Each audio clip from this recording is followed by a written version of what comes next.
Der kommer vafler, sånn Ja, er det øl?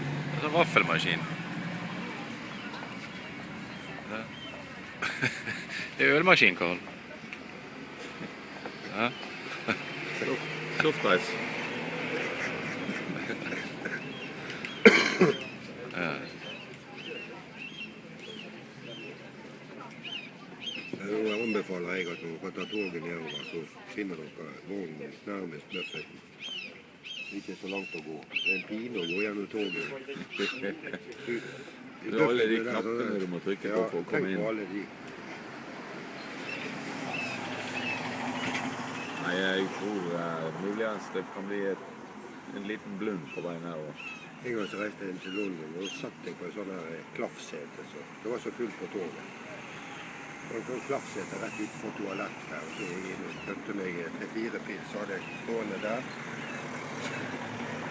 Så hadde jeg bort veien jeg skulle vanne, og jeg fant ut hva det var der.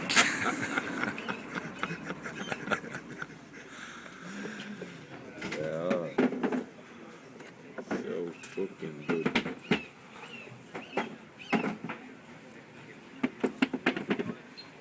Today special. Vafler, sånn kan man ikke. Thai torsk. Thai torsk. Jeg tror vi må bare være. Thai torsk. Er det noen som spiller i kveld?